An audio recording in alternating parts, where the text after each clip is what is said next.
La truie sauvage, récit extrait des contes populaires de Basse-Bretagne de François-Marie Luzel, lecture par Christophe Tabar.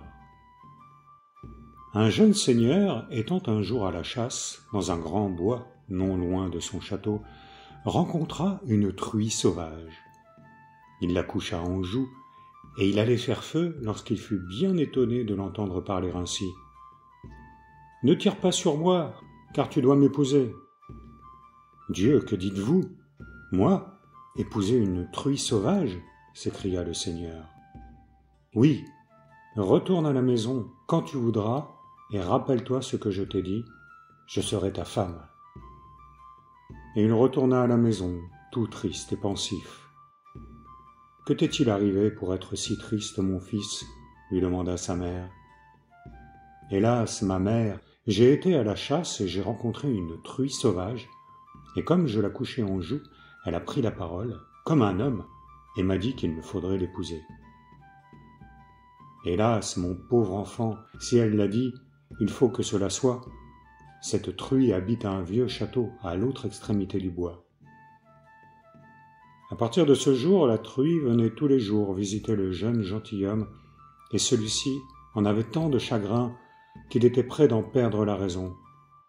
Enfin, un jour, obsédé de ses visites et de ses instances, il dit « Eh bien, puisqu'il faut que cela soit, finissons-en et allons à l'église. » Et ils se rendirent à l'église.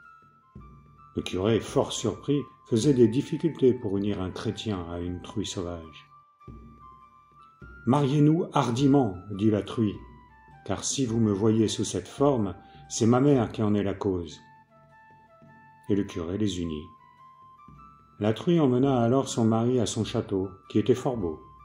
Son père était mort, mais sa mère vivait encore et habitait le château avec elle. Le jeune gentilhomme s'habitua à sa femme et finit par l'aimer telle qu'elle était. La truie devint enceinte. 3 mois après leur mariage, le gentilhomme, en se promenant un jour dans le jardin du château, vit 3 belles fleurs qu'il n'avait pas encore remarquées. Et à mesure que les fleurs croissaient et s'élevaient, les feuilles se flétrissaient et tombaient à terre. Cela lui parut de mauvais augure. « Est-ce que ma femme serait menacée de mourir ?» pensa-t-il avec douleur. Au bout de 9 mois, sa femme mit au monde 3 fils d'une seule couche, 3 enfants superbes. On les baptisa, puis on leur chercha des nourrices.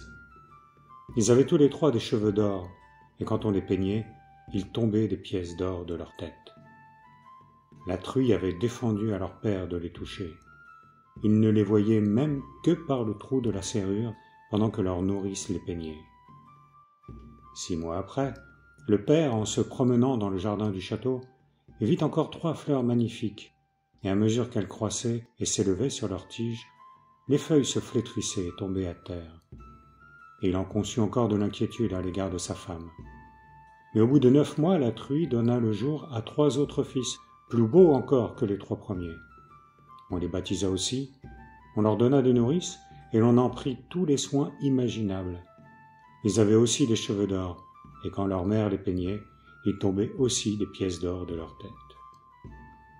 6 mois après, en se promenant dans le jardin du château, le père remarqua encore 3 belles fleurs, et à mesure qu'elles croissaient et que leurs tiges s'élevaient, leurs feuilles se flétrissaient et tombaient à terre.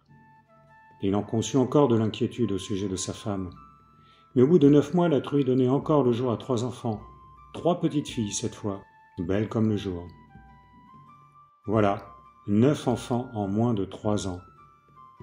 La truie dit alors à son mari : « Je suis à présent délivrée, grâce à toi.